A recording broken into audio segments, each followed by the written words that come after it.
Je bénirai l'Éternel en tout temps. Ses louanges seront toujours dans ma bouche.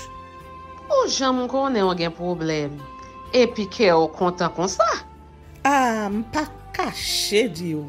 Depuis que commence à lire Bible chaque jour, je senti charge problème moi yo sorti sous dôme. Oh, si c'est comme ça, moi pour aller couvrir acheter un Bible. Dégagez au marché. Mais en attendant, ou qu'attendez radio télévision d'espoir? Radio Vision d'Espoir. Oh, moi t'attendais une annonce comme ça, oui. Mais qui ça a te dit? Lecture de la Bible en un an. Une émission qui vous accompagne à la découverte des trésors cachés de la parole de Dieu sur Radio Télévision d'Espoir.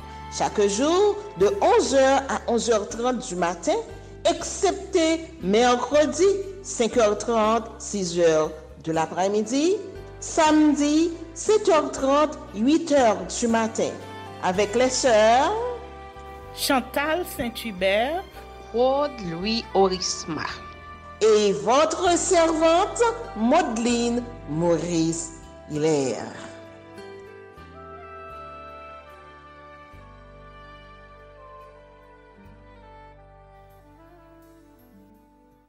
Saint-Esprit de Dieu, fais-nous la grâce de jouir de ta présence durant cette lecture qui enseigne, convainc, corrige, instruit et qui sauve.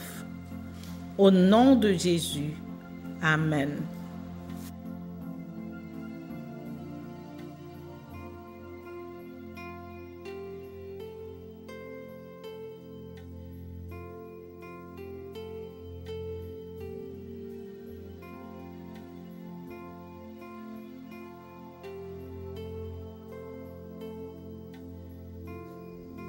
Genèse, chapitre 5. Postérité d'Adam par Seth jusqu'à Noé. Voici le livre de la postérité d'Adam. Lorsque Dieu créa l'homme, il le fit à la ressemblance de Dieu. Il créa l'homme et la femme. Il les bénit et il les appela du nom d'hommes lorsqu'ils furent créés. Adam, âgé de 130 ans, engendra un fils à sa ressemblance, selon son image, et il lui donna le nom de Seth. Les jours d'Adam après la naissance de Seth furent de 800 ans, et il engendra des fils et des filles. Tous les jours qu'Adam vécut furent de 930 ans, puis il mourut. Seth, âgé de 105 ans, engendra Enoch. Seth vécut après la naissance d'Enoch 807 ans, et il engendra des fils et des filles. Tous les jours de Seth furent de 912 ans, puis il mourut. Enoch, âgé de 90 ans, engendra Kénan. Enoch vécut après la naissance de Kénan 815 ans, et il engendra des fils et des filles. Tous les jours d'Enoch furent de 905 ans, puis il mourut. Kénan, âgé de 70 ans, engendra Mahalalil. Kénan vécut après la naissance de Mahalalil 840 ans, et il engendra des fils et des filles. Tous les jours de Kénan furent de 910 ans, puis il mourut. Mahalalil, âgé de 65 ans, engendra Jéred. Mahalalil vécut après la naissance de Jéred 830 ans, et il engendra des fils et des filles. Tous les jours de Mahalalil furent de 895 ans, puis il mourut. Jéred, âgé de 162 ans, engendra Enoch. Jéred vécut après la naissance d'Enoch 800 ans, et il engendra des fils et des filles. Tous les jours de Jéred furent de 962 ans, puis il mourut. Enoch, âgé de 65 ans, engendra Methushéla. Enoch, après la naissance de Methushéla, marcha avec Dieu 300 ans, et il engendra des fils et des filles. Tous les jours d'Enoch furent de 365 ans. Enoch marcha avec Dieu, puis il ne fut plus, parce que Dieu le prit. Methushéla, âgé de 187 ans, engendra Lémec. Methushéla vécut, après la naissance de Lémec, 782 ans, et il engendra des fils et des filles. Tous les jours de Methushéla furent de 969 ans, puis il mourut. Lémec, âgé de 182 ans, engendra un fils. Il lui donna le nom de Noé, en disant: « Celui-ci nous consolera de nos fatigues et du travail pénible de nos mains, provenant de cette terre que l'Éternel a maudite. » Lémec vécut après la naissance de Noé 595 ans, et il engendra des fils et des filles. Tous les jours de Lémec furent de 777 ans, puis il mourut. Noé, âgé de 500 ans, engendra Sem, Cham et Japheth. Genèse, chapitre 6. Corruption du genre humain. Lorsque les hommes eurent commencé à se multiplier sur la face de la terre et que des filles leur furent nées, les fils de Dieu virent que les fils des hommes étaient belles, et ils en prirent pour femmes parmi toutes celles qu'ils choisirent. Alors l'Éternel dit: « Mon esprit ne restera pas à toujours dans l'homme, car l'homme n'est que chair, et ses jours seront de 120 ans. » Les géants étaient sur la terre en ces temps-là, après que les fils de Dieu furent venus vers les fils des hommes et qu'elles leur eurent donné des enfants. Ce sont ces héros qui furent fameux dans l'Antiquité. L'Éternel vit que la méchanceté des hommes était grande sur la terre et que toutes les pensées de leur cœur se portaient chaque jour uniquement vers le mal. L'Éternel se repentit d'avoir fait l'homme sur la terre, et il fut affligé en son cœur.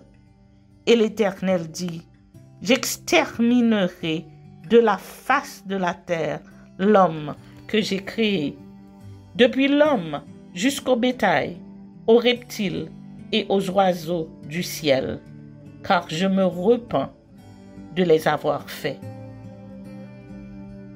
Le déluge. Mais Noé trouva grâce aux yeux de l'Éternel. Voici la postérité de Noé.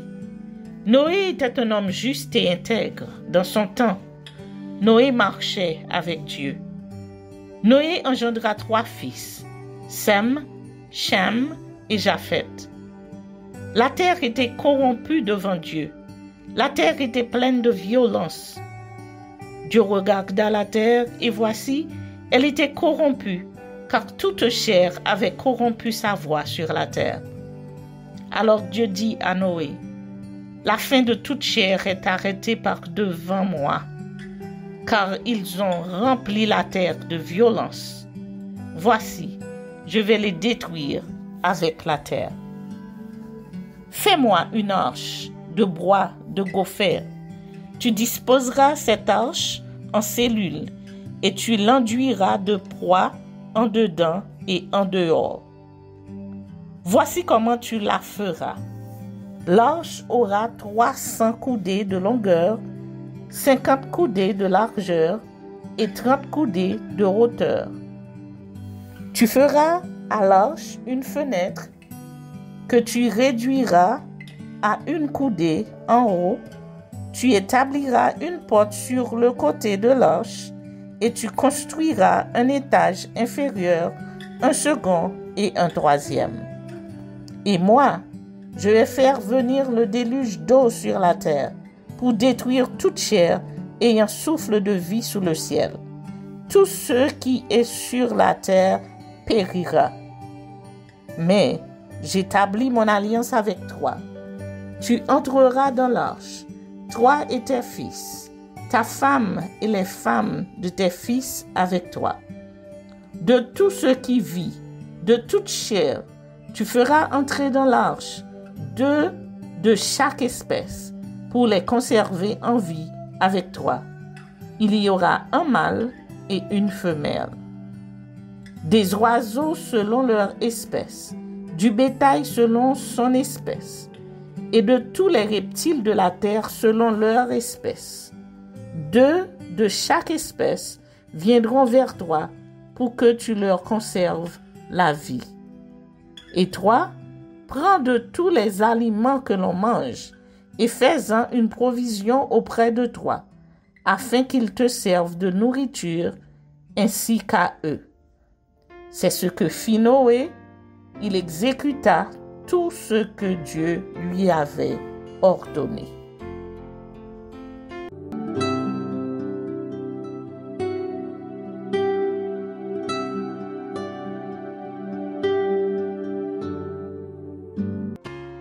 Psaume chapitre 5. Ô chef des chantres, avec les flûtes, psaume de David. Prête l'oreille à mes paroles, ô Éternel. Écoute mes gémissements. Sois attentif à mes cris, mon roi et mon Dieu. C'est à toi que j'adresse ma prière. Éternel, le matin tu entends ma voix. Le matin je me tourne vers toi et je regarde. Car tu n'es point un Dieu qui prenne plaisir au mal. Le méchant n'a pas sa demeure auprès de toi. Les insensés ne subsistent pas devant tes yeux. Tu hais tous ceux qui commettent l'iniquité. Tu fais périr les menteurs. L'Éternel abhorre les hommes de sang et de fraude. Mais moi, par ta grande miséricorde, je vais à ta maison. Je me prosterne dans ton saint temple avec crainte. Éternel, conduis-moi dans ta justice à cause de mes ennemis. Aplanis ta voix sous mes pas, car il n'y a point de sincérité dans leur bouche. Leur cœur est rempli de malice. Leur gosier est un sépulcre ouvert. Et ils ont sur la langue des paroles flatteuses. Frappe-les comme des coupables, ô Dieu. Que leur dessein amène leur chute.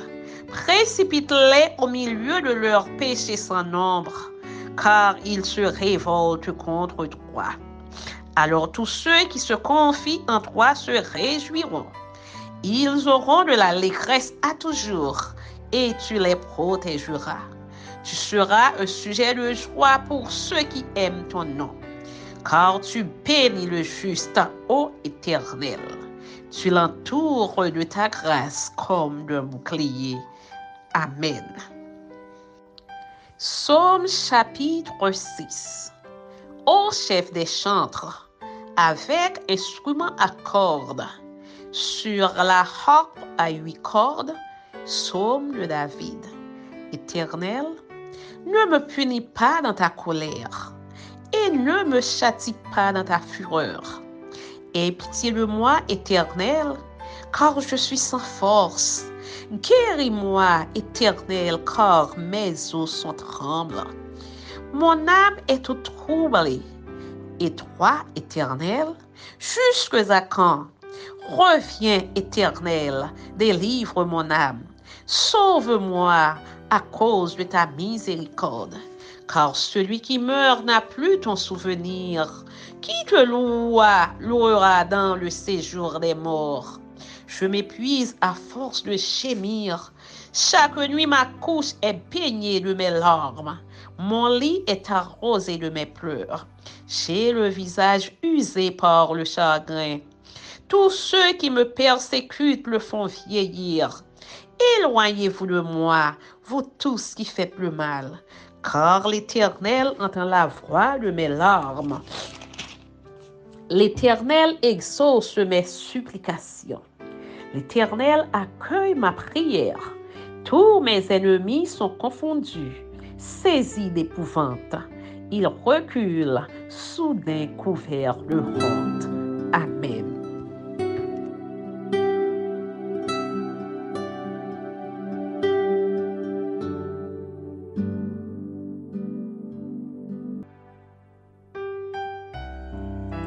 Matthieu chapitre 5. Sermon sur la montagne, les béatitudes. Voyant la foule, Jésus monta sur la montagne, et après qu'il se fut assis, ses disciples s'approchèrent de lui. Puis, ayant ouvert la bouche, il les enseigna et dit: Heureux les pauvres en esprit, car le royaume des cieux est à eux. Heureux les affligés, car ils seront consolés. Heureux les débonnaires, car ils hériteront la terre. Heureux ceux qui ont faim et soif de justice, car ils seront rassasiés. Heureux les miséricordieux, car ils obtiendront miséricorde. Heureux ceux qui ont le cœur pur, car ils verront Dieu. Heureux ceux qui procurent la paix, car ils seront appelés fils de Dieu. Heureux ceux qui sont persécutés pour la justice, car le royaume des cieux est à eux. Heureux serez-vous lorsqu'on vous outragera, qu'on vous persécutera et qu'on dira faussement de vous toutes sortes de mal à cause de moi. Réjouissez-vous et soyez dans l'allégresse, parce que votre récompense sera grande dans les cieux, car c'est ainsi qu'on a persécuté les prophètes qui ont été avant vous. Les disciples, sel de la terre et lumière du monde. Vous êtes le sel de la terre. Mais si le sel perd sa saveur, avec quoi la lui rendra-t-on? Il ne sert plus qu'à être jeté dehors et foulé aux pieds par les hommes. Vous êtes la lumière du monde. Une ville située sur une montagne ne peut être cachée, et on n'allume pas une lampe pour la mettre sous le boisseau, mais on la met sur le chandelier et elle éclaire tous ceux qui sont dans la maison. Que votre lumière luise ainsi devant les hommes, afin qu'ils voient vos bonnes œuvres et qu'ils glorifient votre Père qui est dans les cieux. L'accomplissement de la loi et des prophètes. Ne croyez pas que je sois venu pour abolir la loi ou les prophètes. Je suis venu non pour abolir, mais pour accomplir. Car, je vous le dis en vérité, tant que le ciel et la terre ne passeront point, il ne disparaîtra pas de la loi un seul iota ou un seul trait de lettre, jusqu'à ce que tout soit arrivé. Celui donc qui supprimera l'un de ses plus petits commandements et qui enseignera aux hommes à faire de même, sera appelé le plus petit dans le royaume des cieux.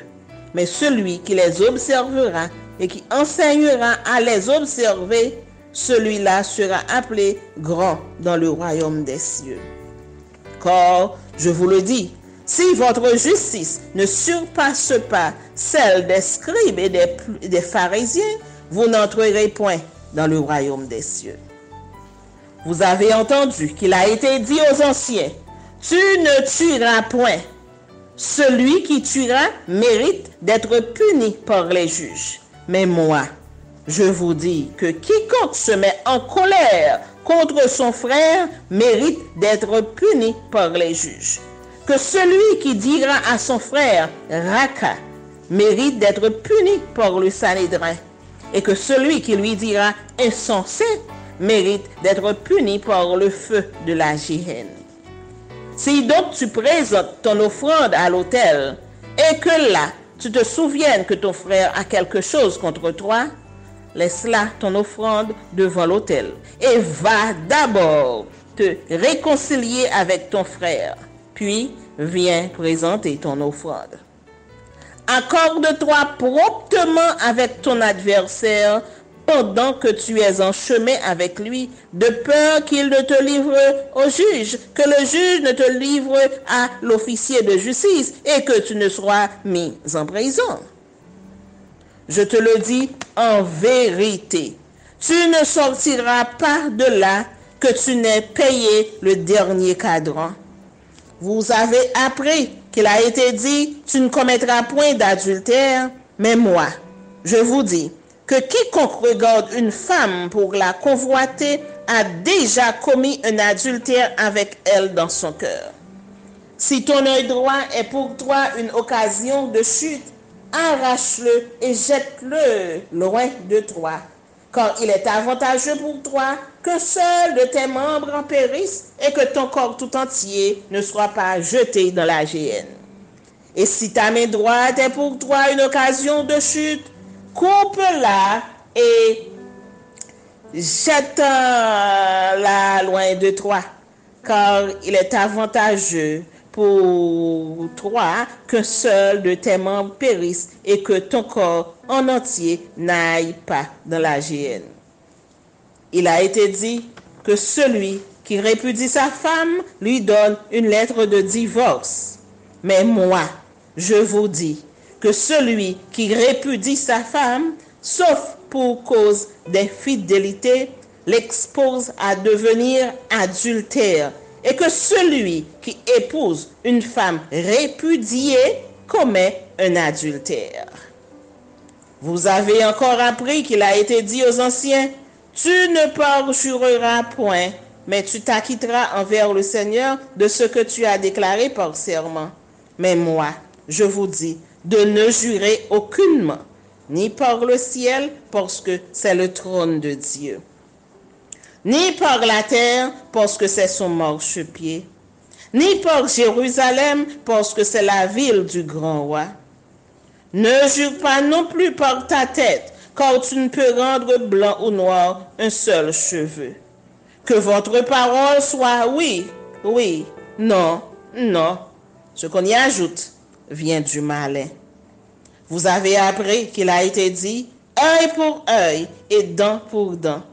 Mais moi, je vous dis de ne pas résister aux méchants. Si quelqu'un te frappe sur la joue droite, présente-lui aussi l'autre. Si quelqu'un veut plaider contre toi et prendre ta tunique, laisse-lui encore ton manteau. Si quelqu'un te force à faire 1 000, fais-en 2 avec lui. Donne à celui qui te demande et ne te détourne pas de celui qui veut emprunter de toi. Vous avez appris qu'il a été dit, tu aimeras ton prochain et tu haïras ton ennemi. Mais moi, je vous dis, aimez vos ennemis, bénissez ceux qui vous maudissent, faites du bien à ceux qui vous haïssent et priez pour ceux qui vous maltraitent et vous persécutent, afin que vous soyez fils de votre Père qui est dans les cieux. Car il fait lever son soleil sur les méchants et sur les bons, et il fait pleuvoir sur les justes et sur les injustes. Si vous aimez ceux qui vous aiment, quelle récompense méritez-vous? Les publicains aussi n'agissent-ils pas de même? Et si vous saluez seulement vos frères, que faites-vous d'extraordinaire? Les païens aussi n'agissent-ils pas de même? Soyez donc parfaits, comme votre Père céleste est parfait. Matthieu, chapitre 6. Précepte sur l'aumône, la prière, le pardon des offenses, le jeûne, les trésors sur la terre et dans le ciel, l'impossibilité de servir de maître, les soucis et les inquiétudes.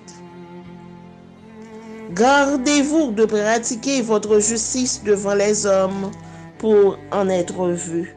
Autrement, vous n'aurez point de récompense auprès de votre Père qui est dans les cieux. Lors donc que tu fais l'aumône, Ne sonne pas de la trompette devant toi, comme font les hypocrites dans les synagogues et dans les rues, afin d'être glorifiés par les hommes. Je vous le dis en vérité, ils reçoivent leur récompense. Mais quand tu fais l'aumône, que ta main gauche ne sache pas ce que fait ta droite, afin que ton aumône se fasse en secret. Et ton Père, qui voit dans le secret, te le rendra. Lorsque vous priez, ne soyez pas comme les hypocrites qui aiment à prier debout dans les synagogues et au coin des rues pour être vus des hommes. Je vous le dis en vérité, ils reçoivent leur récompense. Mais quand tu pries, entre dans ta chambre, ferme ta porte et prie ton Père qui est là dans le lieu secret. Et ton Père qui voit dans le secret te le rendra. En priant, ne multipliez pas de vaines paroles comme les païens qui s'imaginent qu'à force de paroles, ils seront exaucés. Ne leur ressemblez pas, car votre Père sait de quoi vous avez besoin avant que vous le lui demandiez. Voici donc comment vous devez prier. Notre Père qui es aux cieux, que ton nom soit sanctifié, que ton règne vienne, que ta volonté soit faite sur la terre comme au ciel. Donne-nous aujourd'hui notre pain quotidien. Pardonne-nous nos offenses, comme nous aussi nous pardonnons à ceux qui nous ont offensés. Ne nous induis pas en tentation, mais délivre-nous du malin. Car c'est à toi qu'appartiennent dans tous les siècles le règne, la puissance et la gloire. Amen. Si vous pardonnez aux hommes leurs offenses, votre Père céleste vous pardonnera aussi. Mais si vous ne pardonnez pas aux hommes, votre Père ne vous pardonnera pas non plus vos offenses. Lorsque vous jeûnez, ne prenez pas un air triste comme les hypocrites qui se rendent le visage tout défait pour montrer aux hommes qu'ils jeûnent. Je vous le dis en vérité, ils reçoivent leur récompense. Mais quand tu jeûnes, parfume ta tête et lave ton visage, afin de ne pas montrer aux hommes que tu jeûnes, mais à ton Père qui est là dans le lieu secret. Et ton Père qui voit dans le secret te le rendra. Ne vous amassez pas des trésors sur la terre où la teigne et la rouille détruisent et où les voleurs percent et dérobent. Mais amassez-vous des trésors dans le ciel où la teigne et la rouille ne détruisent point et où les voleurs ne percent ni ne dérobent. Car là où est ton trésor, là aussi sera ton cœur. L'œil est la lampe du corps. Si ton œil est en bon état, tout ton corps sera éclairé. Mais si ton œil est en mauvais état, tout ton corps sera dans les ténèbres. Si donc la lumière qui est en toi est ténèbres, combien seront grandes ces ténèbres? Nul ne peut servir deux maîtres, car ou il haïra l'un et aimera l'autre, ou il s'attachera à l'un et méprisera l'autre. Vous ne pouvez servir Dieu et Mammon. C'est pourquoi je vous dis, ne vous inquiétez pas pour votre vie de ce que vous mangerez, ni pour votre corps de quoi vous serez vêtus. La vie n'est-elle pas plus que la nourriture et le corps plus que le vêtement? Regardez les oiseaux du ciel, ils ne sèment ni ne moissonnent, et ils n'amassent rien dans des greniers.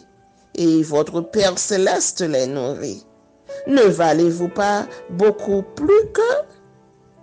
Qui de vous, par ses inquiétudes, peut ajouter une coudée à la durée de sa vie? Et pourquoi vous inquiétez au sujet du vêtement? Considérez comment croissent les lys des champs, ils ne travaillent ni ne filent. Cependant, je vous dis que Salomon même, dans toute sa gloire, n'a pas été vêtu comme l'un d'eux. Si Dieu revêt ainsi l'herbe des champs qui existe aujourd'hui et qui demain sera jetée au four, ne vous vêtira-t-il pas à plus forte raison, gens de peu de foi? Ne vous inquiétez donc point et ne dites pas, que mangerons-nous? Que boirons-nous? De quoi serons-nous vêtus? Car toutes ces choses, ce sont les païens qui les recherchent. Votre Père céleste sait que vous en avez besoin. Cherchez premièrement le royaume et la justice de Dieu, et toutes ces choses vous seront données par-dessus. Ne vous inquiétez donc pas du lendemain, car le lendemain aura soin de lui-même. À chaque jour suffit sa peine. Merci Seigneur de nous donner le discernement dans la lecture de ta parole, que nous y prêtions attention afin d'appliquer notre cœur à la sagesse. Amen. Que celui qui a des oreilles pour entendre, entende, et que celui qui lit fasse attention.